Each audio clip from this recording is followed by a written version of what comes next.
Yeah, this is Matthew Morgan with one more video relating to what I just said.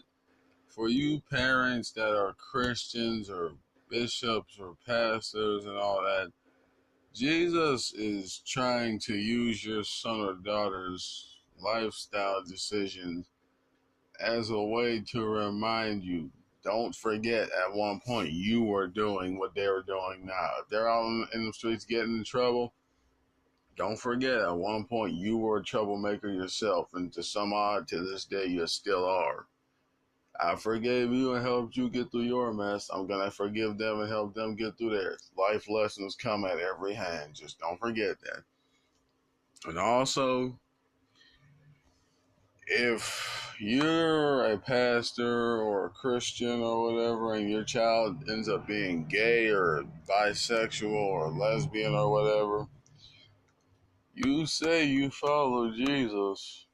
Well, this is just a test to figure out, do you really follow him and do you really love the way he said that you should?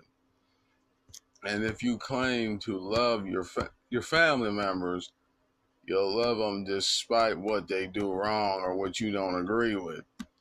If they become a drug addict, a pimp, prostitute, stripper, gangbanger, LGBTQAI, whatever they decide to do, if you claim you're a Christian, then you shouldn't have a problem loving them, even though they're not living the life you in that Bible say they should be living. Are you going to still love them irregardless, even if they don't decide to be the same religion as you? Are you going to love them or are you going to just shun them? Because a lot of people say they follow Jesus and they love him, but at the same time, you can say that all day, every day, but when the time comes for him to test that about you, are you going to pass or are you going to fail?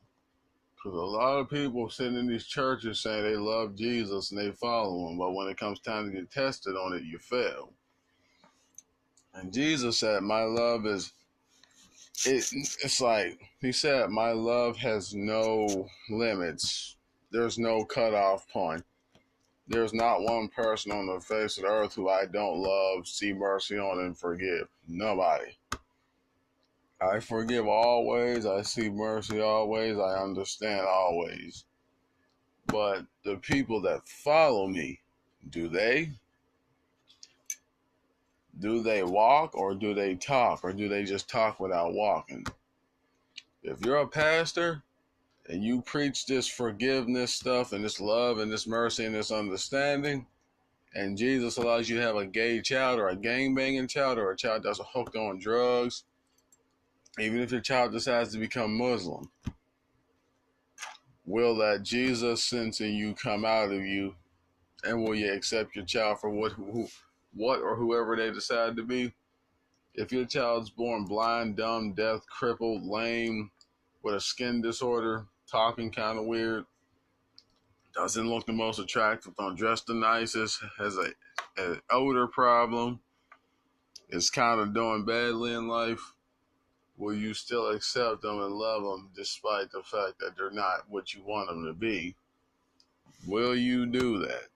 Because there's a lot of people that claim they love their children, but here's the question.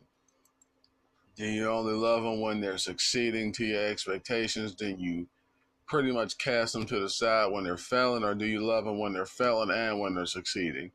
Jesus does. Do you? As a bishop, you preaching all this biblical stuff. Are you living it?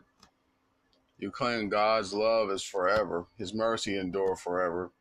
His forgiveness does. Does yours? His understandings of why people do what they do is high and wise. Are yours? Y'all claim y'all go to that seminary and you're taught these things, but do you actually live them out or do you just preach and not practice? Just putting it out there. A lot of people say they follow Jesus and they love him and you want to get to heaven. Well, you want to get to heaven, you better start following Jesus and stop following that Bible, because that Bible will get you locked out of heaven. Trust me, it will. Happens every time. Don't mean God don't love you, but it means do you love each other and yourself? Because a lot of people can say they love each other, but in reality, they just be saying that. But when the time comes to show it, is it there? And if you show it, is it real? Or is there a double motive to why you're doing it? Because anyone can say anything, but when the time comes to actually show it, that's when everything matters most. So I'm out. Think about that. Goodbye.